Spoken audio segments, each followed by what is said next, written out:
देश दुनिया की हर वड्डी खबर ਦੇ ਲਈ ਹੁਣੇ ਡਾਊਨਲੋਡ ਕਰੋ number 1 news app Dainik Savera Times. ਬੇਅਦਬੀ ਦੇ ਮਾਮਲੇ ਨੂੰ ਲੈ ਕੇ ਕੁਝ ਲੋਕ ਪ੍ਰੋਟੈਸਟ ਕਰ ਰਹੇ ਸੀ, ਇਨਸਾਫ ਦੀ ਮੰਗ ਕਰ ਰਹੇ ਸੀਗੇ। ਪੁਲਿਸ ਦੁਆਰਾ ਲਾਠੀਚਾਰਜ ਹੁੰਦਾ, ਗੋਲੀ ਚੱਲਦੀ ਹੈ, ਜਿਸ 'ਚ 2 ਸਿੱਖਾਂ ਦੀ ਡੈਥ ਹੋ ਜਾਂਦੀ ਹੈ, ਮੌਤ ਹੋ ਜਾਂਦੀ ਆ ਔਰ ਕਈ ਘਾਇਲ ਹੋ ਜਾਂਦੇ ਆ। ਉਸ ਤੋਂ ਬਾਅਦ 2016 ਦੇ ਜਿਹੜੇ ਇਲੈਕਸ਼ਨ ਹੈ ਉਹ ਇसी ਗੋਲੀकांड ਤੇ ਲੜੇ ਜਾਂਦੇ ਨੇ ਔਰ ਕਾਂਗਰਸ ਸਰਕਾਰ ਬਣਦੀ ਆ ਔਰ ਕਾਂਗਰਸ ਸਰਕਾਰ ਇਸ ਵਾਅਦੇ ਨਾਲ ਬਣਦੀ ਹੈ ਕਿ ਉਹ ਬੇਅਦਬੀ ਦਾ ਜਿਹੜਾ ਮਾਮਲਾ ਹੈ ਉਸ 'ਚ ਇਨਸਾਫ ਦਿਲਾਏਗੀ ਲੋਕਾਂ ਨੂੰ। ਹੁਣ ਫਿਰ ਇਲੈਕਸ਼ਨ ਈਅਰ ਸ਼ੁਰੂ ਹੋ ਗਿਆ, ਬੇਅਦਬੀ ਦਾ ਮਾਮਲਾ ਇੱਕ ਵਾਰ ਫਿਰ ਉੱਠ ਗਿਆ। ਹਾਈ ਕੋਰਟ ਨੇ ਇਸ ਮਾਮਲੇ 'ਚ ਡਿਸੀਜਨ ਦੇ ਦਿੱਤਾ, ਜਿੰਨੀ ਇਨਵੈਸਟੀਗੇਸ਼ਨ ਹੋਈ ਆ ਉਹਨੂੰ ਉਹਨੇ ਰੱਦ ਕਰ ਦਿੱਤਾ ਔਰ ਜਿੰਨੀ ਕਾਰਵਾਈ ਮਤਲਬ ਜ਼ੀਰੋ ਤੋਂ ਸ਼ੁਰੂ ਹੋਈ ਸੀ ਕਹਾਣੀ ਔਰ ਜ਼ੀਰੋ ਤੇ ਆ ਕੇ ਦੁਬਾਰਾ ਖੜੀ ਹੋ ਗਈ ਆ। ਸਾਡੇ ਨਾਲ ਅਮਰ ਸਿੰਘ ਚਹਿਲ ਜੀ ਨੇ, ਐਡਵੋਕੇਟ ਨੇ, ਬੜੇ ਸੀਨੀਅਰ ਐਡਵੋਕੇਟ ਨੇ ਔਰ ਲਗਾਤਾਰ ਉਹ ਇਸ ਮਾਮਲੇ ਨਾਲ ਜੁੜੇ ਹੋਏ ਨੇ, ਲਗਾਤਾਰ ਉਹ ਇਹ ਮਾਮਲਾ ਉਠਾਉਂਦੇ ਰਹੇ ਨੇ। ਉਹਨਾਂ ਨਾਲ ਗੱਲਬਾਤ ਕਰਦੇ ਆ, ਉਹਨਾਂ ਦਾ ਇਸ ਮਾਮਲੇ 'ਚ ਕੀ ਕਹਿਣਾ। ਚਹਿਲ ਸਾਹਿਬ, ਇਹ ਮਾਮਲਾ ਜ਼ੀਰੋ ਤੋਂ ਸ਼ੁਰੂ ਹੋਇਆ ਸੀਗਾ, 6 ਸਾਲ ਬਾਅਦ ਫਿਰ ਆ ਕੇ ਜ਼ੀਰੋ ਤੋਂ ਆ ਕੇ ਖੜ ਗਿਆ ਔਰ ਇਸ ਵਾਰੀ ਫਿਰ ਇੱਦਾਂ ਹੀ ਲੱਗ ਰਿਹਾ ਜਿੱਦਾਂ 2016 ਦੇ ਚੁਣਾਵ ਸੀਗੇ, ਇसी ਮੁੱਦੇ ਤੇ ਲੜੇ ਗਏ ਸੀਗੇ। ਕਾਂਗਰਸ ਸਰਕਾਰ ਨੇ ਲੋਕਾਂ ਨਾਲ ਵਾਅਦਾ ਕੀਤਾ ਸੀਗਾ ਵੀ ਅਸੀਂ ਇਨਸਾਫ ਦਿਲਾਵਾਂਗੇ, ਦੋਸ਼ੀਆਂ ਨੂੰ ਅੰਦਰ ਡੱਕਾਂਗੇ, ਪਰ ਨਾ ਤਾਂ ਇਨਸਾਫ ਮਿਲਿਆ ਔਰ ਇਸ ਵਾਰੀ ਫਿਰ ਇਹੀ ਲੱਗ ਰਿਹਾ ਵੀ ਇਹ ਜਿਹੜੇ ਇਲੈਕਸ਼ਨ ਹੈ 2021 ਵਿਧਾਨ ਸਭਾ ਦੇ, ਉਹ 22 ਵਿਧਾਨ ਸਭਾ ਦੇ, ਉਹ ਵੀ ਇसी ਮੁੱਦੇ ਤੇ ਲੜੇ ਜਾਣਗੇ। ਦੇਖੋ, ਜਾਪਦਾ ਤਾਂ ਹੀ ਹੈ ਕਿਉਂਕਿ ਜੋ ਸਾਡੇ ਜਿਹੜਾ ਹੈਗਾ ਪੰਜਾਬ ਦੇ ਵਿੱਚ 2 ਮੇਜਰ ਪਾਰਟੀਆਂ ਨੇ, ਇੱਕ ਕਾਂਗਰਸ ਪਾਰਟੀ ਹੈਗੀ ਆ, ਦੂਜਾ ਸ਼੍ਰੋਮਣੀ ਅਕਾਲੀ ਦਲ ਹੈ। ਉਹ ਹੀ ਇਸ ਮੁੱਦੇ ਦੇ ਨਾਲ ਬਹੁਤਾ ਹੀ ਫਾਇਦਾ ਲੈਣ ਦੀ ਗੱਲ ਕਰ ਰਹੇ ਨੇ। ਪਹਿਲੇ 2017 ਦੀਆਂ ਇਲੈਕਸ਼ਨਾਂ ਤੋਂ ਪਹਿਲੇ ਜਿਨ੍ਹਾਂ ਨੇ ਅਕਾਲੀ ਦਲ ਨੇ ਵੋਟ ਲੈਣ ਦੀ ਕੋਸ਼ਿਸ਼ ਕੀਤੀ ਡੇਰੇ ਦੀ, ਉਹਨਾਂ ਨੇ ਇਹ ਜਿਹੜਾ ਸੀ ਇਨਸੀਡੈਂਟ ਹੋਏ ਨੇ ਉਹਨਾਂ ਦੇ ਦਰਮਿਆਨ, ਉਹਨਾਂ ਦੇ ਰੂਲ ਦਰਮਿਆਨ ਉਹਨਾਂ ਦੇ ਕੇਸ ਵੀ ਰਜਿਸਟਰ ਹੋਏ ਅਤੇ ਰਜਿਸਟਰ ਕਰਕੇ ਉਹਨਾਂ ਦੀ ਕੋਈ ਕਾਰਵਾਈ ਨਹੀਂ ਹੋਈ। ਜਿੰਨਾ ਚਿਰ ਉਹ ਆਪਣੇ ਪਾਵਰ 'ਚ ਰਹੇ ਨੇ ਉਹਨਾਂ ਕੁਛ ਨਹੀਂ ਕੀਤਾ, ਸਗੋਂ ਜਿਹੜੇ ਝੂਠੇ ਕੇਸ ਰਜਿਸਟਰ ਕਰਕੇ ਇਨੋਸੈਂਟ ਆਦਮੀ ਸੀ ਉਹਨਾਂ ਨੂੰ ਫਸਾਇਆ ਗਿਆ। ਇਸ ਕਰਕੇ ਉਹ ਪੋਲੀਟੀਕਲ ਇਹਦੇ 'ਚੋਂ ਫਾਇਦਾ ਲੈਣ ਦੀ ਗੱਲ ਕਰਦੇ ਸੀ, ਲੇਕਿਨ ਉਹ ਪੋਲੀਟੀਕਲ ਫਾਇਦਾ ਲੋਕਾਂ ਨੇ ਵੇਖਿਆ ਵੀ ਇਹ ਸਾਡੇ ਨਾਲ ਧੋਖਾ ਕਰ ਰਹੇ ਨੇ। ਇਨਸੀਡੈਂਟ ਕਿਸੇ ਤਰ੍ਹਾਂ ਦੇ ਹੋਏ ਨਹੀਂ। ਗੱਲ ਹੈ ਵੀ ਜਿਨ੍ਹਾਂ ਸੈਕਰੀਲੇਜ, ਜਿਨ੍ਹਾਂ ਨੇ ਬੇਅਦਬੀ ਕੀਤੀ ਹੈ, ਕੇਸ ਤਾਂ ਉਹਨਾਂ ਦੇ ਖਿਲਾਫ ਬਣਨੇ ਚਾਹੀਦੇ ਸੀ। ਇਹ ਝੂਠੇ ਕੇਸ ਬਣਾ ਕੇ ਲੋਕਾਂ ਨੂੰ ਫਸਾ ਰਹੇ ਨੇ, ਇਸ ਕਰਕੇ ਇਹਨਾਂ ਨੂੰ ਉਹ ਇਲੈਕਸ਼ਨ 'ਚ ਬੜਾ ਵੱਡਾ ਘਾਟਾ ਪਿਆ। ਅਤੇ ਇਹੋ ਹੀ ਜਿਹੜੀ ਗੱਲ ਸੀ ਉਹ ਕੈਪਟਨ ਨੇ ਬੜੀ ਧਾਰਮਿਕ ਰੀਤੀ ਰਿਵਾਜ ਅਨੁਸਾਰ ਇਹਦੀ ਗੱਲ ਜਿਹੜੀ ਉਠਾਈ ਵੀ ਮੈਂ ਸਹੁੰ ਖਾ ਕੇ ਕਹਿਣਾ ਹੈ ਵੀ ਮੈਂ ਇਹਦੇ 'ਚ ਇਨਸਾਫ ਦੇਵਾਂਗਾ। ਸੋ ਉਹਨੇ ਇਹਦਾ ਫਾਇਦਾ ਲਿਆ ਅਤੇ ਪਾਵਰ 'ਚ ਉਹਨਾਂ ਨੂੰ ਬੜੀ ਵੱਡੀ ਜਿਹੜੀ ਹੈ ਜਿੱਤ ਹੋਈ ਹੈ।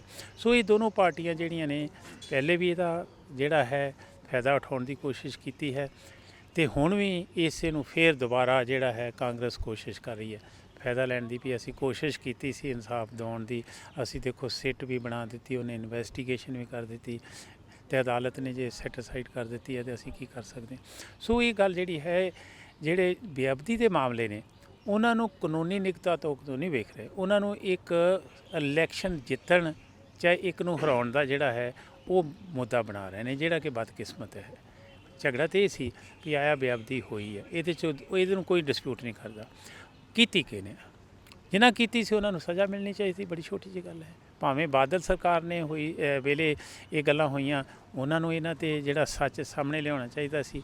ਜੇ ਉਹ ਫੇਲ ਹੋ ਗਏ ਸੀ, ਉਹਨਾਂ ਨੂੰ ਨੁਕਸਾਨ ਹੋਇਆ ਇਲੈਕਸ਼ਨ 'ਚ, ਉਹਨਾਂ ਨੂੰ ਬੜੀ ਵੱਡੀ ਹਾਰ ਹੋਈ ਅਤੇ ਜਿਹੜਾ ਹੈ ਕੈਪਟਨ ਸਾਹਿਬ ਇਸ ਮਾਮਲੇ ਨੂੰ ਤਾਂ ਚੁੱਕ ਕੇ ਜਾਂ ਇਹਦਾ ਫਾਇਦਾ ਲੈ ਕੇ ਪਾਵਰ 'ਚ ਆਏ ਨੇ। ਇਹਨਾਂ ਨੂੰ ਇਹਨੂੰ ਕਿਸ ਬੰਨੇ ਲੱਗਣਾ ਚਾਹੀਦਾ ਸੀ। ਇਹੋ ਹੀ ਕਾਰਨ ਆ ਵੀ ਜੇ ਕੈਪਟਨ ਫੇਲ ਰਿਹਾ ਹੈ ਅਤੇ ਇਸ ਵੇਲੇ ਉਹਦੀ ਪਾਰਟੀ 'ਚ ਵਾਹਵਾ ਹੀ ਝਗੜਾ ਹੈ ਵੀ ਆਪਾਂ ਲੋਕਾਂ ਨੂੰ ਕੀ ਕਵਾਂਗੇ। ਅਸੀਂ ਇਹ ਵਾਅਦਾ ਕੀਤਾ ਸੀ, ਸਹੁੰ ਚੁੱਕੀਆਂ ਸੀ, ਪਰ ਅਸੀਂ ਤੁਹਾਨੂੰ ਇਸ ਮਾਮਲੇ 'ਚ ਇਨਸਾਫ ਦੇਵਾਂਗੇ। ਉਹ ਕੀ ਕਵਾਂਗੇ ਹੁਣ ਲੋਕੀ ਜਦੋਂ ਸਾਨੂੰ ਪੁੱਛਦੇ, ਸਾਡੇ ਕੋਲ ਕੋਈ ਜਵਾਬ ਨਹੀਂ। ਇਸ ਕਰਕੇ ਇਹ ਉਹਨਾਂ ਦੇ ਜਿਹੜਾ ਹੈ ਸਿਰਦਰਦੀ ਵੀ ਬਣੀ ਇਸ ਇਸ਼ੂ 'ਤੇ, ਜਿਹੜਾ ਕਿ ਬਦਕਿਸਮਤੀ ਆ। ਇਹਨਾਂ ਨੂੰ ਸਿਰਫ ਅਤੇ ਸਿਰਫ ਕ੍ਰਾਈਮ ਦੇ ਤੌਰ 'ਤੇ ਲੈਣਾ ਚਾਹੀਦਾ ਵੀ ਜਿਨ੍ਹਾਂ ਸੈਕਰੀਲੇਜ ਕੀਤੀ ਉਹ ਕੌਣ ਨੇ, ਉਹਨਾਂ ਨੂੰ ਸਜ਼ਾ ਦਿਵਾਉਣ ਦੀ ਕੋਸ਼ਿਸ਼ ਕਰਦੇ। ਕੇਸ ਜਿਹੜਾ ਹੈ ਕਾਨੂੰਨੀ ਤੌਰ 'ਤੇ ਚਲਾ ਕੇ, ਜਿਹੜਾ ਕਿ ਬਾਦਲ ਵੀ ਫੇਲ ਹੋਇਆ, ਉਹਨਾਂ ਨੇ ਜਾਣਬੁੱਝ ਕੇ ਫੇਲ ਹੋਇਆ, ਅਤੇ ਜਿਹੜਾ ਕੈਪਟਨ ਹੈ ਇਹ ਵੀ ਜਾਣਬੁੱਝ ਕੇ ਇਹਨੇ ਕੇਸਾਂ ਨੂੰ ਜਿਹੜਾ ਹੈ ਪਿੱਛੇ ਕੀਤਾ ਹੈ। ਉਹ ਬਦਕਿਸਮਤੀ ਹੋਰ ਨਿਕਲੀ ਵੀ ਅਦਾਲਤ ਨੇ ਫੈਸਲਾ ਦੇ ਕੇ ਉਹ ਦੋਨਾਂ ਨੂੰ ਜਿਹੜਾ ਸੀ ਮਤਲਬ ਹੈ ਜਿਹੜਾ ਮਾੜਾ ਮੋਟਾ ਫੈਸਲਾ ਹੋਣ ਦੇ ਨਾਤੇ ਜਾਂ ਪ੍ਰੋਸੀਕਿਊਸ਼ਨ ਹੋਣ ਦੇ ਨਾਤੇ ਜਿਹੜੇ ਇਨਸੀਡੈਂਟ ਦੇ ਦੋਸ਼ੀ ਸਨ ਉਹਨਾਂ ਨੂੰ ਬਚਾ ਦਿੱਤਾ ਹੈ। 2015 ਦੀ ਗੱਲ ਜਿਹੜੀ 2015 ਤੱਕ ਹੀ ਰਹਿ ਗਈ। ਹੁਣ ਫਿਰ ਪੰਜਾਬ ਦੇ ਵਿੱਚ ਜਿਹੜੀ ਹੈ ਇਹ ਬੜੀ ਪਰੇਸ਼ਾਨੀ ਹੋ ਰਹੀ ਲੋਕਾਂ ਲਈ। ਫਿਰ ਇਨਸੀਡੈਂਟ ਨੂੰ ਲੋਕਾਂ ਨੂੰ ਕਹਿਣਾ ਸ਼ੁਰੂ ਕਰ ਦਿੱਤਾ ਵੀ ਇਹ ਨਾ ਤਾਂ ਅਦਾਲਤਾਂ ਇਹਦੇ 'ਤੇ ਕੋਈ ਇਨਸਾਫ ਦੇ ਰਹੀਆਂ ਤੇ ਨਾ ਪੋਲੀਟੀਕਲ ਸਿਸਟਮ ਜਿਹੜਾ ਸੀ ਜਾਂ ਪੁਲਿਸ ਸੀ ਉਹਨਾਂ ਨੇ ਇਨਸਾਫ ਦਿੱਤਾ। ਚਾਹਲ ਸਾਹਿਬ, ਅੱਜ ਤੁਸੀਂ ਵਾਈਟ ਪੇਪਰ ਲੈ ਕੇ ਆਏ ਹੋ, ਇਸ ਵਾਈਟ ਪੇਪਰ 'ਚ ਕੀ ਹੈਗਾ? ਇਹ ਵਾਈਟ ਪੇਪਰ ਨਹੀਂ ਅਸੀਂ ਬਣਾਇਆ, ਅਸੀਂ ਜੱਜਮੈਂਟ ਜਿਹੜਾ ਹਾਈ ਕੋਰਟ ਨੇ ਦਿੱਤਾ ਉਹਨੂੰ ਪੜ੍ਹਿਆ ਹੈ। ਉਹਨੂੰ ਪੜ੍ਹ ਕੇ ਅਸੀਂ ਕਾਨੂੰਨੀ ਪੱਖ ਤੋਂ ਵੇਖਿਆ ਹੈ ਵੀ ਇਹ ਕਿੰਨਾ ਗਲਤ ਹੈ ਤੇ ਕਿੰਨਾ ਠੀਕ ਹੈ। ਜਿਹੜੇ ਜੱਜਮੈਂਟ ਦੇ ਵਿੱਚ ਰੀਜ਼ਨਿੰਗ ਦਿੱਤੀ ਗਈ ਹੈ ਉਹ ਅਸੀਂ ਦੱਸਿਆ ਹੈ ਵੀ ਇਹ ਰੀਜ਼ਨਿੰਗ ਗਲਤ ਦਿੱਤੀ ਗਈ ਹੈ, ਇਸ ਕਰਕੇ ਜੱਜਮੈਂਟ ਗਲਤ ਹੈ। ਉਹ ਰੀਜ਼ਨਿੰਗ ਜਿਹੜੀ ਹੈ ਪੁਆਇੰਟ ਬਾਈ ਪੁਆਇੰਟ, ਜਿਸ ਤਰ੍ਹਾਂ ਅਦਾਲਤ ਨੇ ਇਹ ਕਿਹਾ ਵੀ ਕੋਟਕਪੂਰਾ 'ਚ 2 FIR ਹੋਈ ਸੀ, 192 ਹੋਈ ਸੀ ਜਿਹੜੀ ਗੁਰਦੀਪ ਸਿੰਘ SHO ਨੇ ਖੁਦ ਲਿਖਾ ਦਿੱਤੀ, ਇੱਕ ਫਿਰ ਜਿਹੜੀ ਅਜੀਤ ਸਿੰਘ ਨੇ ਬਿਆਨ 'ਤੇ ਦਿੱਤੀ ਹੈ ਉਹਦੇ 'ਤੇ ਹੋਈ। ਇਹ ਜਿਹੜੀ ਅਜੀਤ ਸਿੰਘ ਵਾਲੀ FIR 2018 ਦੀ ਉਹਦੀ ਤਾਂ ਇਨਵੈਸਟੀਗੇਸ਼ਨ ਹੋ ਗਈ ਹੈ ਅਤੇ 192 ਦੀ ਨਹੀਂ ਕੀਤੀ, ਇਸ ਕਰਕੇ ਇਨਵੈਸਟੀਗੇਸ਼ਨ ਜਿਹੜੀ ਹੈਗੀ ਆ ਉਹ ਗਲਤ ਹੈ। ਇਹ ਅਸੀਂ ਰੀਜ਼ਨਿੰਗ ਦਿੱਤੀ ਹੈ ਵੀ ਜਿਹੜੀ 192 ਦੀ FIR ਹੈ ਅਤੇ SHO ਨੇ ਖੁਦ ਹੀ ਰਿਕਾਰਡ ਕਰਵਾਈ ਸੀ, ਫਿਰ ਉਹਦੀ ਇਨਵੈਸਟੀਗੇਸ਼ਨ ਵੀ ਉਹਨੇ ਖੁਦ ਕਰਨੀ ਸ਼ੁਰੂ ਕਰ ਦਿੱਤੀ।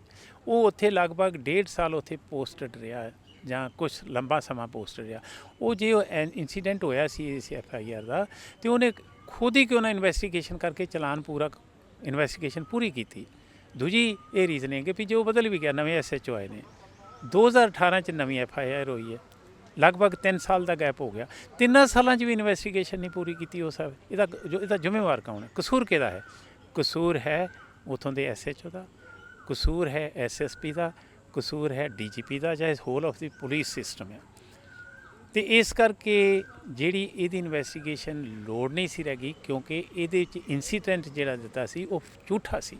ਝੂਠਾ ਤਾਂ ਆਪੇ ਹੀ ਸਾਬਤ ਹੋਇਆ ਵੀ SHO ਨੇ, ਗੁਰਦੀਪ ਸਿੰਘ ਨੇ 10-11 ਆਦਮੀ ਫੜ ਲਏ, 3 ਦਿਨ ਅੰਦਰ ਰੱਖੇ, ਉਸ ਤੋਂ ਬਾਅਦ ਆਪੇ ਹੀ ਛੱਡ ਦਿੱਤੇ ਵੀ ਇਹਨਾਂ ਦੇ ਖਿਲਾਫ ਤਾਂ ਕੋਈ ਐਵੀਡੈਂਸ ਨਹੀਂ। ਜੇ ਇੰਸੀਡੈਂਟ ਹੋਇਆ ਹੁੰਦਾ, ਉਹਨਾਂ ਮੁਲਜ਼ਮਾਂ ਦੇ ਫੜੇ ਗਏ ਨੇ ਅਤੇ ਉਹਨਾਂ ਨੂੰ ਜਿਹੜਾ ਹੈ ਅਰੈਸਟ ਕੀਤਾ ਗਿਆ ਹੈ, ਅਤੇ ਉਹਨਾਂ ਨੂੰ ਜੇ ਝੂਠਾ ਸੀ ਤਾਂ ਫਿਰ ਫੜਿਆ ਕਿਉਂ? ਅਤੇ ਜੇ ਝੂਠਾ ਸੀ ਤਾਂ ਸਾਰਾ ਇੰਸੀਡੈਂਟ ਹੀ ਝੂਠਾ, ਫਿਰ ਉਹਦੀ ਇਨਵੈਸਟੀਗੇਸ਼ਨ ਕਿੱਥੋਂ ਰਹਿ ਗਈ? ਅਤੇ ਨਾਲੇ ਇਨਵੈਸਟੀਗੇਸ਼ਨ ਦੇ ਵਿੱਚ ਜਿਹੜਾ ਹੈ ਉਹਨਾਂ ਨੇ ਜੋ ਵਿਕਟਮਸ ਨੇ ਇੰਸੀਡੈਂਟ ਦੱਸਿਆ ਉਹਨੂੰ ਸੱਚ ਲੱਭ ਲਿਆ ਗਿਆ। ਜੇ ਉਹ ਸੱਚਾ ਤਾਂ ਦੂਜਾ ਜਿਹੜਾ ਪੁਲਿਸ ਵਾਲਾ ਆਪਣੇ ਆਪ ਹੀ ਝੂਠਾ ਹੋ ਜਾਂਦਾ, ਫਿਰ ਉਹਦੀ ਕਿਹੜੀ ਗੱਲ ਹੈ? ਇੱਕ ਰੀਜ਼ਨਿੰਗ ਜੱਜਮੈਂਟ 'ਚ ਇਹ ਦਿੱਤੀ ਗਈ ਹੈ ਵੀ ਜਿਹੜਾ 1992 'ਚ FIR ਲਿਖਾਈ ਹੈ ਨਾ, ਉਹਦਾ ਇੰਸੀਡੈਂਟ ਜਿਹੜਾ ਪਹਿਲੇ ਹੋਇਆ, ਮਤਲਬ ਪੁਲਿਸ 'ਤੇ ਪਹਿਲਾ ਹੱਲਾ ਕੀਤਾ ਗਿਆ 192 ਵਾਲੀ 192 ਦੀ, ਇਸ ਕਰਕੇ ਉਹਦੀ ਇਨਵੈਸਟੀਗੇਸ਼ਨ ਜਿਹੜੀ ਸੀ ਉਹ ਪਹਿਲੇ ਹੋਣੀ ਚਾਹੀਦੀ ਸਗੋਂ, ਅਤੇ ਜਿਹੜੀ ਆ ਇਹ 129 ਵਾਲੀ ਇਹ ਪਿੱਛੋਂ ਹੋਣੀ ਚਾਹੀਦੀ ਸੀ। ਇਹ ਜਿਹੜੀ ਰੀਜ਼ਨਿੰਗ ਇਹ ਵੀ ਗਲਤ ਹੈ ਵੀ 192 ਵਾਲਾ ਤਾਂ ਇੰਸੀਡੈਂਟ ਹੋਇਆ ਹੀ ਕੁਝ ਨਹੀਂ, ਉਹਦੀ ਪ੍ਰੀ ਡਿਟਰਮੀਨੇਸ਼ਨ ਕਿੱਥੋਂ ਗਈ ਵੀ ਉਹ ਪਹਿਲੇ ਸੀ? ਇੰਸੀਡੈਂਟ ਹੋਇਆ ਨਹੀਂ, ਪਹਿਲੇ ਹੋਣ ਦਾ ਕੋਈ ਮਤਲਬ ਹੀ ਨਹੀਂ ਹੈਗਾ। ਜਦੋਂ ਉਹ ਇੰਸੀਡੈਂਟ ਹੀ ਨਹੀਂ ਹੋਇਆ, ਫਿਰ ਇਹ ਵੀ ਰੀਜ਼ਨਿੰਗ ਗਲਤ ਹੋ ਗਈ ਵੀ ਉਹ ਪਹਿਲੇ ਹੋਇਆ ਸੀ ਅਤੇ ਦੂਜਾ, ਇਹਦਾ ਮਤਲਬ ਇੰਸੀਡੈਂਟ ਇੱਕੋ ਹੀ ਹੋਇਆ ਸੀ। ਉਹ ਹੋਇਆ ਸੀ ਜਿਹੜਾ ਵਿਕਟਮਸ ਨੇ ਦੱਸਿਆ, ਔਰ ਵਨ ਆਫ ਦੀ ਵਿਕਟਮ ਸੀ ਅਜੀਤ ਸਿੰਘ। ਉਹ ਠੀਕ ਲੱਭਿਆ ਗਿਆ, ਉਹਦੀ ਇਨਵੈਸਟੀਗੇਸ਼ਨ ਹੋ ਗਈ, ਸੱਚ ਸਾਹਮਣੇ ਆ ਗਿਆ, ਅਤੇ ਉਹ ਸੱਚ ਤੋਂ ਹੁਣ ਅਦਾਲਤ ਨੇ, ਟਰਾਇਲ ਕੋਰਟ ਨੇ ਵੇਖਣਾ ਸੀ ਵੀ ਆਇਆ ਚਲਾਨ ਜਿਹੜੀ ਇਨਵੈਸਟੀਗੇਸ਼ਨ ਕੀਤੀ ਹੈ ਠੀਕ ਹੈ। ਜੇ ਠੀਕ ਸੀ ਕੈਦ ਹੋ ਜਾਂਦੀ, ਜੇ ਨਹੀਂ ਠੀਕ ਸੀ ਬਰੀ ਹੋ ਜਾਂਦੇ। ਹਾਈ ਕੋਰਟ ਦੀ ਇੰਟਰਫੀਰੈਂਸ ਇਸ ਜਿਹੜੀ ਇਹ ਬਿਲਕੁਲ ਗਲਤ ਸੀ, ਨਹੀਂ ਸੀ ਹੋਣੀ ਚਾਹੀਦੀ। ਹੋਰ ਰੀਜ਼ਨਿੰਗ ਇੱਕ ਦਿੱਤੀ ਹੈ ਵੀ SHO ਗੁਰਦੀਪ ਸਿੰਘ ਇਹ ਕਹਿੰਦਾ ਹੈ ਵੀ ਮੈਨੂੰ ਟਾਰਚਰ ਕੀਤਾ ਗਿਆ, ਮੈਨੂੰ ਹਰਾਸ ਕੀਤਾ ਗਿਆ, ਮੈਨੂੰ ਪ੍ਰੈਸ਼ਰਾਈਜ਼ ਕੀਤਾ ਗਿਆ ਵੀ ਅਪਰੂਵਰ ਬਣ। ਇਹ ਰੀਜ਼ਨਿੰਗ ਸਿਰਫ ਅਤੇ ਸਿਰਫ ਉਹੀ ਕਹਿੰਦਾ, ਬਾਕੀ ਕੋਈ ਡਾਕੂਮੈਂਟ ਨਹੀਂ। ਅਤੇ ਹੁਣ ਮੁਲਜ਼ਮ ਕੀ ਕਹੂਗਾ ਵੀ ਮੇਰੇ ਨਾਲ ਪਿਆਰ ਕਰਨਾ ਸੀ? ਮੁਲਜ਼ਮ ਨੇ ਤਾਂ ਇਹੋ ਹੀ ਕਹਿਣਾ। ਹੁਣ SHO ਨੂੰ ਅਪਰੂਵਰ ਬਣਨ ਤੋਂ ਪਹਿਲੇ ਕੋਈ ਪ੍ਰੋਸੀਜਰ ਹੈ, ਉਹਨੂੰ ਅਦਾਲਤ 'ਚ ਪੇਸ਼ ਕੀਤਾ ਜਾਂਦਾ ਹੈ, ਇੱਕ ਦਰਖਾਸਤ ਦਿੱਤੀ ਜਾਂਦੀ ਹੈ, ਉਹ ਦਰਖਾਸਤ ਜੱਜ ਜਾਂ ਜਿਹੜਾ ਮੈਜਿਸਟਰੇਟ ਹੁੰਦਾ ਉਹਨੂੰ ਕੰਸੀਡਰ ਕਰਦਾ। ਉਸ ਤੋਂ ਬਾਅਦ ਫਿਰ ਉਹਨੂੰ ਇਕੱਲੇ ਨੂੰ ਆਪਣੇ ਰਿਟਾਇਰਿੰਗ ਰੂਮ 'ਚ ਬੁਲਾਉਂਦਾ, ਪੁਲਿਸ ਵਾਲਿਆਂ ਨੂੰ ਬਾਹਰ ਕੱਢ ਦਿੰਦੇ ਨੇ, ਆਪਣਾ ਰੀਡਰ ਵੀ ਨਹੀਂ ਹੁੰਦਾ ਉਹਦਾ, ਕੋਈ ਸਟੈਨੋ ਨਹੀਂ ਹੁੰਦਾ, ਇਕੱਲੇ ਜਾ ਕੇ ਉਹਦਾ ਬਿਆਨ ਲਿਖਣ ਦੀ ਗੱਲ ਕਰਦਾ। ਬਿਆਨ ਲਿਖਣ ਤੋਂ ਪਹਿਲੇ ਪੁੱਛਦਾ ਵੀ ਭਾਈ ਤੁਸੀਂ ਬਿਆਨ ਆਪਣੇ ਆਪ ਵਲੰਟੈਰੀਲੀ ਆਪਣੀ ਮਰਜ਼ੀ ਨਾਲ ਦੇਣਾ ਚਾਹੁੰਦੇ ਆ, ਤੁਹਾਡੇ 'ਤੇ ਕੋਈ ਪ੍ਰੈਸ਼ਰ ਤਾਂ ਨਹੀਂ ਹੈਗਾ? ਜੇ ਦੇਣਾ ਚਾਹੁੰਦੇ ਆ ਤਾਂ ਤੁਹਾਡੇ ਖਿਲਾਫ ਵਰਤਿਆ ਜਾਏਗਾ, ਇਹ ਤੁਹਾਡੀ ਮਰਜ਼ੀ ਦਿਓ ਚਾਹੇ ਨਾ ਦਿਓ। ਔਰ ਜੇ ਤੁਸੀਂ ਇਹ ਵੀ ਚਾਹੁੰਦੇ ਹੋ ਮੈਂ ਤਰੀਕ ਦੇਖ ਸਕਦਾ ਤੁਹਾਨੂੰ, ਤੁਸੀਂ ਆਪਣਾ ਸੋਚ ਲਓ ਵੀ ਇਹ ਬਿਆਨ ਠੀਕ ਹੈ ਗਲਤ ਹੈ, ਦੇਣਾ ਕਿ ਨਹੀਂ ਦੇਣਾ। ਇਹ ਗੱਲਾਂ ਸਾਰੀਆਂ ਜਿਹੜੀਆਂ ਮੈਜਿਸਟਰੇਟ ਨੇ ਕਰਨੀਆਂ, ਉਸ 'ਚ ਪੁਲਿਸ ਦਾ ਕੋਈ ਰੋਲ ਨਹੀਂ। ਪੁਲਿਸ ਦਾ ਕੋਈ ਰੋਲ ਨਹੀਂ। ਤੇ ਹੁਣ SHO ਦੇ ਲੈਵਲ ਦਾ ਆਦਮੀ ਜਿਹੜਾ ਰੋਜ਼ ਹੀ ਕ੍ਰਿਮੀਨਲ ਕੇਸਾਂ ਦੀ ਇਨਵੈਸਟੀਗੇਸ਼ਨ ਕਰਦਾ ਹੈ, ਉਹਨੇ ਆਪ ਕਈ ਅਪਰੂਵਲ ਬਣਾਏ। ਹਾਂ ਉਹ ਹੁਣ ਜੋ ਇਕੱਲਾ ਹੀ ਕਹਦੇ ਵੀ ਮੈਨੂੰ ਟਾਰਚਰ ਕੀਤਾ, ਚਾਹੇ ਮੇਰੇ ਕੋਲ ਧੱਕੇ ਨਾਲ ਲਿਖਾ ਲਿਆ, ਇਹ ਕਿੱਦਾਂ ਮੰਨਿਆ ਜਾ ਸਕਦਾ ਹੈ? ਨਾਲੇ ਮੈਜਿਸਟਰੇਟ, ਇਹਦਾ ਮਤਲਬ ਜਿਹੜਾ ਮੈਜਿਸਟਰੇਟ ਨੇ ਸਾਰਾ ਪਾਰਟ ਤਾਂ ਮੈਜਿਸਟਰੇਟ ਦਾ ਸੀ, ਜੋ ਉਹਨੇ ਕੀਤਾ ਗਲਤ ਕੀਤਾ ਹੈ। ਮੈਜਿਸਟਰੇਟ ਦੀ ਗਲਤੀ ਲੱਭਣੀ ਹੁੰਦੀ ਤਾਂ ਉਹ ਟ੍ਰਾਇਲ ਕੋਰਟ ਲੱਭ ਸਕਦੀ ਸੀ। ਉਹਦਾ ਬਿਆਨ ਠੀਕ ਲਿਖਿਆ ਚਾਹੇ ਠੀਕ ਗਲਤ ਲਿਖਿਆ, ਕਾਨੂੰਨੀ ਚਾਹੇ ਗੈਰ ਕਾਨੂੰਨੀ ਸੀ, ਉਹ ਟ੍ਰਾਇਲ ਕੋਰਟ ਨੇ ਫੈਸਲਾ ਕਰਨਾ ਸੀ। ਇਹਦੇ ਤੇ ਅਦਾਲਤ ਹਾਈ ਕੋਰਟ ਦੀ ਕੋਈ ਫਾਈਂਡਿੰਗ ਦੇਣ ਦੀ ਲੋੜ ਹੀ ਨਹੀਂ ਸੀ। ਠੀਕ ਹੈ ਨਾ? ਜੇ ਫਾਈਂਡਿੰਗ ਜਿਹੜੀ ਗਈ ਹੈ ਉਹ ਤਾਂ ਮੈਜਿਸਟਰੇਟ ਦੇ ਖਿਲਾਫ ਜਾਣੀ ਚਾਹੀਦੀ ਸੀ।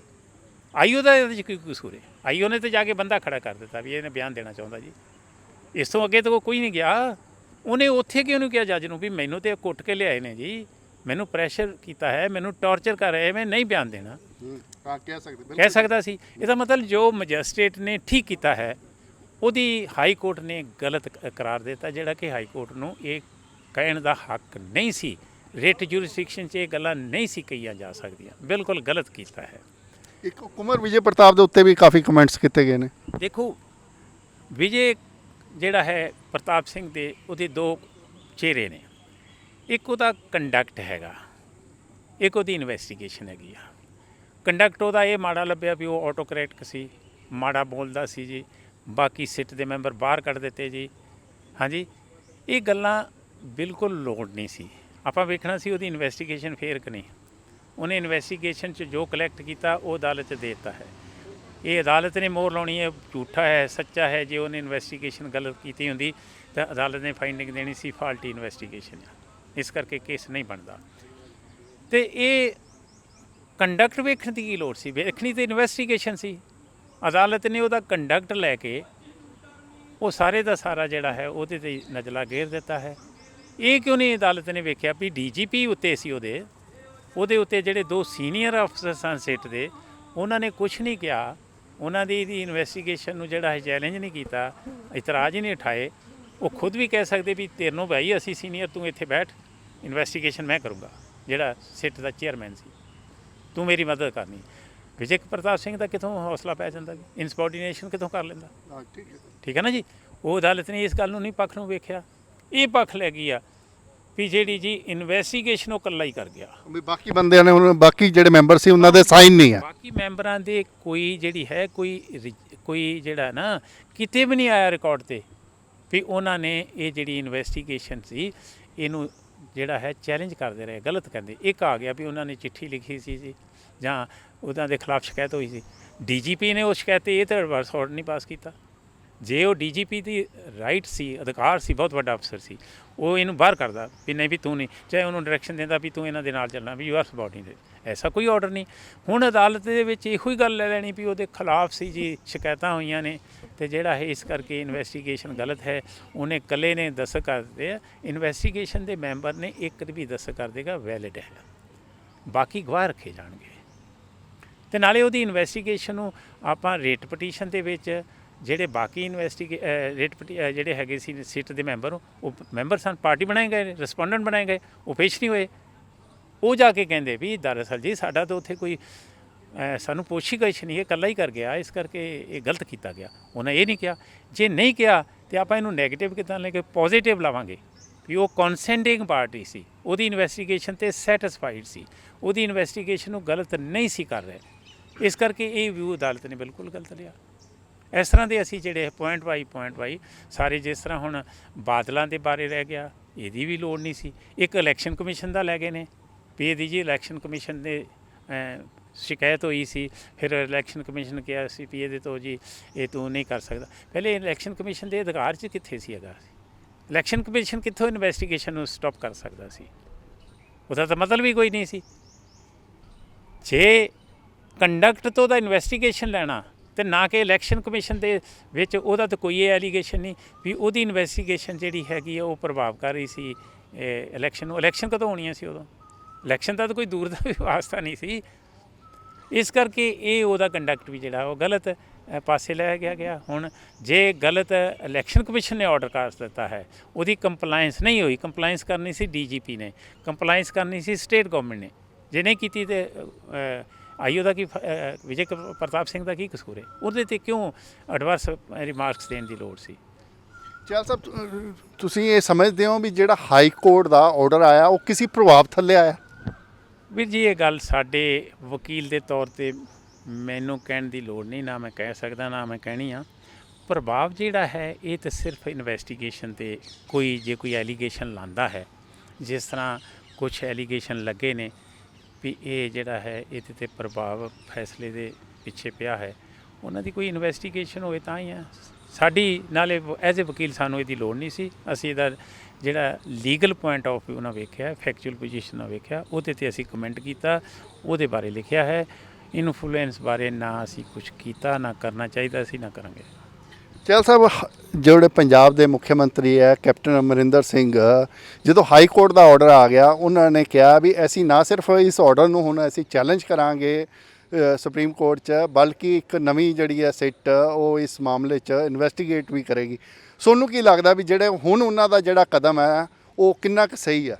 ਦੇਖੋ, ਉਹਨਾਂ ਕੋਲ ਹੋਰ ਕੋਈ ਚਾਰਾ ਹੀ ਨਹੀਂ ਰਹਿ ਗਿਆ ਜੀ। ਜਦੋਂ ਇੱਕ ਹਾਈ ਕੋਰਟ ਨੇ ਫੈਸਲਾ ਦੇ ਦਿੱਤਾ, ਨਵੀਂ ਸਿੱਟ ਬਣਾਉਣ ਲਈ ਕਹਿ ਦਿੱਤਾ, ਉਹਨਾਂ ਨੂੰ ਬਣਾਉਣੀ ਪੈਣੀ ਆ। ਅੱਗੇ ਸਿੱਟ 'ਤੇ ਨਿਰਭਰ ਕਰਦਾ ਹੈ ਵੀ ਉਹ ਕਿੱਦਾਂ ਕੰਡਕਟ ਕਰਦੀ ਇਨਵੈਸਟੀਗੇਸ਼ਨ ਨੂੰ। ਹੁਣ ਮਹੀਨੇ ਦੇ ਰਹਿ ਗਏ 6 ਤੇ 6 ਮਹੀਨੇ 'ਚ ਕਿੱਥੇ ਲਿਖਿਆ ਵੀ ਕੈਪਟਨ ਸਾਹਿਬ ਦੁਬਾਰਾ ਪਾਵਰ 'ਚ ਆਉਣਗੇ? ਨਾਲੇ ਜਿਹੜੀ ਇਨਵੈਸਟੀਗੇਸ਼ਨ ਹੈ ਨਾ, ਭਾਵੇਂ ਉਹ ਕੈਪਟਨ ਹੋਵੇ ਭਾਵੇਂ ਉਹਨਾਂ ਦੇ ਸੁਪੀਰੀਅਰ, ਲਾ ਇਹ ਪ੍ਰਜ਼ੂਮ ਕਰਦਾ, ਸਿਸਟਮ ਇਹ ਪ੍ਰਜ਼ੂਮ ਕਰਦਾ ਵੀ ਭਾਵੇਂ ਛੋਟੇ ਤੋਂ ਛੋਟਾ ਇਨਵੈਸਟੀਗੇਟਰ ਆ ਉਹ ਓਨੈਸਟਲੀ ਕਰ ਰਿਹਾ। ਇਸ ਕਰਕੇ ਨਵੀਂ ਸਿੱਟ ਦਾ ਜ਼ਮੀਰ, ਉਹਨਾਂ ਦੀ ਇਮਾਨਦਾਰੀ, ਉਹਨਾਂ ਦੀ ਜਿਹੜੀ ਹੈਗੀ ਆ ਜਿਹੜਾ ਹੈ ਅਲੀਜੀਐਂਸੀ ਟੂ ਦੀ ਸਿਸਟਮ, ਉਹ ਦੱਸੇਗਾ ਵੀ ਉਹ ਠੀਕ ਕਰਦੇ, ਗਲਤ ਕਰਦੇ, ਨਹੀਂ ਕਰਦੇ, ਕਿਸ ਤਰ੍ਹਾਂ ਕਰਦੇ। ਜੇ ਠੀਕ ਕਰਨਗੇ ਬਹੁਤ ਵਧੀਆ, ਨਹੀਂ ਠੀਕ ਕਰਨਗੇ ਫਿਰ ਅਦਾਲਤ ਦੇ ਵਿੱਚ ਸਕਰੂਟਨੀ ਹੋਣੀ ਉਹਦੀ। ਜੇ ਗਲਤ ਕਰਨਗੇ ਅਦਾਲਤ ਉਹਨਾਂ ਨੂੰ ਗਲਤ ਕਹਿ ਦੇਗੀ, ਜੇ ਠੀਕ ਹੋਏਗੀ ਜੋ ਠੀਕ ਕੀਤਾ ਗਿਆ ਉਹਦਾ ਫੈਸਲਾ ਦੇ ਦੇਗੀ। ਚਹਿਲ ਸਾਹਿਬ, ਤੁਸੀਂ ਲਗਾਤਾਰ ਇਸ ਮਾਮਲੇ ਨਾਲ ਜੁੜੇ ਹੋਏ ਹੋ, ਤੁਸੀਂ ਪਹਿਲੇ ਵੀ ਕਈ ਵਾਰੀ ਮੀਡੀਆ 'ਚ ਇਹ ਮੁੱਦਾ ਉਠਾ ਚੁੱਕੇ ਹੋ। ਹੁਣ ਤੁਸੀਂ ਹਾਈ ਕੋਰਟ ਦਾ ਜਿਹੜਾ ਡਿਸੀਜਨ ਆਇਆ ਉਸ ਦੇ ਬਾਰੇ ਵੀ ਬੜਾ ਵਿਸਤਾਰ ਨਾਲ ਦੱਸਿਆ। ਤੁਸੀਂ ਅੱਗੇ ਤੁਹਾਡਾ ਹੁਣ ਇਸ ਮਾਮਲੇ 'ਚ ਕੀ ਕਦਮ ਰਹੇਗਾ ਤਾਂ ਕਿ ਲੋਕਾਂ ਨੂੰ ਜਿਹੜੇ ਇਨਸਾਫ ਦੀ ਉਮੀਦ ਕਰੀ ਬੈਠੇ ਆ ਉਹਨਾਂ ਨੂੰ ਇਸ ਮਾਮਲੇ 'ਚ ਇਨਸਾਫ ਮਿਲ ਸਕੇ? ਦੇਖੋ, ਸਾਡਾ ਤੇ ਇਹੋ ਹੀ ਆ ਨਾ ਵੀ ਜਿਹੜਾ ਰੂਲ ਆਫ ਲਾ ਹੈ, ਕਾਨੂੰਨੀ ਸਿਸਟਮ ਹੈ, ਉਹ ਠੀਕ ਚੱਲਣਾ ਚਾਹੀਦਾ। ਔਰ ਉਹਦੇ ਵਿੱਚ ਸਾਡੀ ਸਭ ਤੋਂ ਜ਼ਿਆਦਾ ਕੰਸਰਨ ਹੈਗੀ ਜੁਡੀਸ਼ੀਅਲ ਸਿਸਟਮ ਦੀ, ਕਿਉਂਕਿ ਅਸੀਂ ਉਹਦਾ ਇੱਕ ਹਿੱਸਾ ਹਾਂ। ਅਤੇ ਅਸੀਂ ਤਾਂ ਇਹੋ ਹੀ ਗੱਲ ਕੀਤੀ ਹੈ ਵੀ ਇਹ ਫੈਸਲਾ ਗਲਤ ਹੋਇਆ। ਇਸ ਫੈਸਲੇ ਨੇ ਲੋਕਾਂ ਨੂੰ ਇਨਸਾਫ ਦੀ ਜਗ੍ਹਾ ਬੇਇਨਸਾਫੀ ਦਿੱਤੀ ਹੈ। ਲੋਕਾਂ ਦਾ ਇਤਬਾਰ ਹੀ ਚੁੱਕ ਗਿਆ ਅਦਾਲਤ ਦੇ ਸਿਸਟਮ 'ਚੋਂ। ਇਸ ਕਰਕੇ ਨਹੀਂ ਸੀ ਹੋਣਾ ਚਾਹੀਦਾ। ਇਹ ਤਾਂ ਹੁਣ ਜਦੋਂ ਇਹ ਗੱਲਾਂ ਅਸੀਂ ਕਰਦੇ ਹਾਂ, ਇਹਦੇ 'ਤੇ ਲੋਕਾਂ ਦਾ ਅਸਰ ਹੋਏਗਾ, ਜੁਡੀਸ਼ੀਅਲ ਸਿਸਟਮ 'ਤੇ ਅਸਰ ਹੋਏਗਾ। ਜੇ ਕਿਸੇ ਨੇ ਗਲਤ ਕੀਤਾ ਹੈ ਉਹ ਮਹਿਸੂਸ ਕਰੇਗਾ ਵੀ ਮੈਂ ਗਲਤ ਕੀਤਾ ਹੈ, ਤਾਂ ਹੋ ਸਕਦਾ ਇਹਦੇ 'ਚ ਠੀਕ ਹੋ ਜੇ। ਬਾਕੀ ਹੁਣ ਐਡਮਿਨਿਸਟ੍ਰੇਸ਼ਨ ਆਫ ਜਸਟਿਸ, ਇਨਸਾਫ ਦੇਣਾ, ਦਿਵਾਉਣਾ ਸਟੇਟ ਦਾ ਫੰਕਸ਼ਨ ਹੈ, ਚਾਹੇ ਅਦਾਲਤਾਂ ਦਾ ਫੰਕਸ਼ਨ ਹੈ। ਅਸੀਂ ਤਾਂ ਇੱਕ ਉਹਨਾਂ ਦੇ ਹੈਲਪਿੰਗ ਹੈਂਡ ਆ, ਇੱਕ ਪਾਰਟ ਹੈਗੇ ਆ। ਸੋ ਅਸੀਂ ਇਹ ਗੱਲ ਕੀਤੀ ਹੈ ਵੀ ਅਜੇ ਤੱਕ ਬੇਇਨਸਾਫੀ ਹੋਈ ਹੈ। ਆਉਣ ਵਾਲਾ ਸਮਾਂ ਦੱਸੇਗਾ ਵੀ ਇਨਸਾਫ ਦਿੱਤਾ ਜਾਂਦਾ ਹੈ, ਕਿਸ ਤਰ੍ਹਾਂ ਦਿੱਤਾ ਜਾਂਦਾ ਹੈ, ਬੇਇਨਸਾਫੀ ਹੁੰਦੀ ਹੈ। ਹੁਣ ਦੀ ਘੜੀ 'ਚ ਜੋ ਲੈਂਦੇ ਹਾਂ, ਜਿਹੜੀ ਇਹ ਗੱਲ ਕਹਿੰਦੇ ਵੀ ਇਨਸਾਫ ਜਿਹੜਾ ਡਿਲੇਡ ਹੈਗਾ ਉਹ ਡਿਫੀਟਡ ਆ, ਇਹ ਲਗਭਗ ਇਹ ਇਨਸਾਫ ਦੇ ਜਜਮੈਂਟ ਨੇ ਕੰਪਲੀਟਲੀ ਸਿਸਟਮ ਦੇ ਉੱਤੇ ਬਲੋਟ ਲਾ ਦਿੱਤਾ ਵੀ ਦਰਅਸਲ ਡਿਫੀਟ ਕਰਾਉਣ ਦੇ ਵਿੱਚ ਅਦਾਲਤ ਦਾ ਬਹੁਤ ਵੱਡਾ ਹੱਥ ਹੈ। ਚਲੋ, ਥੈਂਕ ਯੂ। ਇਹ ਸੀਗੇ ਅਮਰ ਸਿੰਘ ਚਹਿਲ ਜੀ, ਜੋ ਲਗਾਤਾਰ ਬੇਅਦਬੀ ਦੇ ਜਿਹੜੇ ਮਾਮਲੇ ਆ ਉਸ ਨੂੰ ਉਠਾਉਂਦੇ ਰਹੇ ਨੇ। ਹੁਣ ਹਾਈ ਕੋਰਟ ਦਾ ਆਰਡਰ ਆ ਗਿਆ, ਜਿਸ ਦੇ ਉੱਤੇ ਅੱਜ ਉਹਨਾਂ ਨੇ ਇੱਕ ਪ੍ਰੈਸ ਕਾਨਫਰੰਸ ਕਰਕੇ ਵਾਈਟ ਪੇਪਰ ਜਾਰੀ ਕੀਤਾ ਔਰ ਉਹਨਾਂ ਨੇ ਕਿਹਾ ਵੀ ਜਿਹੜਾ ਹਾਈ ਕੋਰਟ ਦੇ ਆਰਡਰ ਆ ਉਸ ਦੇ ਵਿੱਚ ਕਈ ਪੁਆਇੰਟ ਹੈਗੇ ਆ ਜਿਨ੍ਹਾਂ 'ਤੇ ਹਾਈ ਕੋਰਟ ਨੇ ਮਤਲਬ ਕਿ ਜਿਨ੍ਹਾਂ ਨੂੰ ਉਠਾਇਆ ਗਿਆ ਔਰ ਕੋਰਟ ਨੂੰ ਉਹਨਾਂ ਮਾਮਲਿਆਂ ਨੂੰ ਨਹੀਂ ਉਠਾਉਣਾ ਚਾਹੀਦਾ ਸੀਗਾ। ਔਰ ਉਹਨਾਂ ਦਾ ਇਹ ਵੀ ਕਹਿਣਾ ਹੈ ਜਿਸ ਟਾਈਮ ਚਲਾਨ ਲੋਅਰ ਕੋਰਟ 'ਚ ਜਦੋਂ ਪੇਸ਼ ਹੋ ਗਿਆ ਤਾਂ ਉਸ ਵਿੱਚ ਕੋਰਟ ਨੇ ਡਿਸਾਈਡ ਕਰਨਾ ਸੀਗਾ ਵੀ ਕਿਹੜਾ ਦੋਸ਼ੀ ਹੈ ਕਿਹੜਾ ਨਹੀਂ ਹੈ। ਦੂਜੀ ਗੱਲ ਉਹਨਾਂ ਨੇ ਇਹ ਕਿਹਾ ਵੀ ਜਦੋਂ ਲੇਟ ਹੋ ਜਾਂਦਾ ਹੈ, ਜਿਸ ਇਨਸਾਫ 'ਚ ਜਦੋਂ ਦੇਰੀ ਹੋ ਜਾਂਦੀ ਹੈ ਤਾਂ ਇਹ ਮੰਨਿਆ ਜਾਂਦਾ ਹੈ ਵੀ ਜਦੋਂ ਇਨਸਾਫ 'ਚ ਦੇਰੀ ਹੋ ਜਾਂਦੀ ਹੈ ਤਾਂ ਉਹ ਇਨਸਾਫ ਨਹੀਂ ਮੰਨਿਆ ਜਾਂਦਾ। ਉਹਨਾਂ ਦਾ ਕਹਿਣਾ ਇਸ ਮਾਮਲੇ 'ਚ ਹੁਣ ਇਹ ਸਾਬਿਤ ਹੋ ਗਿਆ ਵੀ ਇਸ 'ਚ ਕੋਰਟਾਂ ਦਾ ਵੀ ਜਿਹੜਾ ਅਹਿਮ ਰੋਲ ਹੈ। ਮੈਂ ਦਿਨੇਸ਼ ਗੋਇਲ, ਕੈਮਰਾਮੈਨ ਉਮਾ ਯਾਦਵ ਦੇ ਨਾਲ ਦੈਨਿਕ ਸਵੇਰਾ ਟੀਵੀ ਲਈ ਚੰਡੀਗੜ੍ਹ ਤੋਂ। ਮੀਆਂ ਰਫੀਕ ਮੁਹੰਮਦ ਸਾਰੀਆਂ ਥਾਵਾਂ ਤੋਂ ਮਾਯੂਸ ਅਤੇ ਨਿਰਾਸ਼ ਹੋਣ ਵਾਲੇ ਇੱਕ ਵਾਰ ਫੋਨ ਜ਼ਰੂਰ ਕਰੋ, ਜਿਵੇਂ ਚਾਹੋਗੇ ਉਵੇਂ ਹੋਏਗਾ। It's my promise, immediately result open challenge. ਇਲਮਾਂ ਦੇ ਮਾਹਿਰ A to Z ਸਮੱਸਿਆਵਾਂ ਫੋਨ ਤੇ ਘਰ ਬੈਠੇ ਕਰਵਾਓ ਹੱਲ। ਵਸ਼ੀਕਰਨ ਅਤੇ ਮੁੱਠ ਕਰਨੀ, ਲਵ ਮੈਰਿਜ, ਸੌਤਨ ਅਤੇ ਦੁਸ਼ਮਣ ਤੋਂ ਛੁਟਕਾਰਾ, ਪੱਕਾ ਕੰਮ ਪੱਕਾ ਹੱਲ, 101% ਦੀ ਗਾਰੰਟੀ। ਸਭ ਤੋਂ ਪਹਿਲਾਂ ਕੰਮ ਕਰਨ ਦਾ ਵਾਅਦਾ, ਨੌਕਰੀ, ਪ੍ਰਮੋਸ਼ਨ, ਕਾਰੋਬਾਰ 'ਚ ਪਰੇਸ਼ਾਨੀ, ਘਰ 'ਚ ਝਗੜਾ, ਕੋਰਟ ਕੇਸ, ਤਲਾਕ, ਪ੍ਰਾਪਰਟੀ ਝਗੜਾ, ਪਤੀ ਪਤਨੀ ਚੰਬਨ, ਜਾਦੂ ਟੋਣਾ, ਮਨਮੋੜੀ ਵਸ਼ੀਕਰਨ ਕਰਵਾਓ ਜਾਂ ਤੁੜਵਾਓ, ਰੁੱਸੇ ਨੂੰ ਮਨਾਉਣਾ। ਮੋਬਾਈਲ 84 374 94647 84 374 94648। पंडित राधे शर्मा चमत्कार हुंदे वेखो अपनी अखां दे सामने 24 घंटे विच पाओ हर परेशानी दा हल। मुसलमानी, रूहानी ते काले इलम दे बादशाह मेरे कीते नु मेरे तो इलावा कोई कट नहीं सकदा। मोड़ी वशीकरण करवाओ, मनचाहा प्यार पाओ, लव मैरिज, सौतन दुश्मन तो छुटकारा, तलाक केस, जमीनी झगड़ा, नौकरी, कारोबार च रुकावट, विदेश यात्रा, लॉटरी तो धन मिलेगा जां नहीं, सच्चाई जानो। लॉटरी नंबर पाओ 649 होवे जां लोटो मैक्स, तुहाडी हर गल 100% गुप्त रखी जावेगी। प्यार विच धोखा खाए प्रेमी प्रेमिका एक बार जरूर मिलो, मैं तुहाडा प्यार टुटन नहीं देवांगा। मोबाइल 98 768 045 80 85 588 38 617।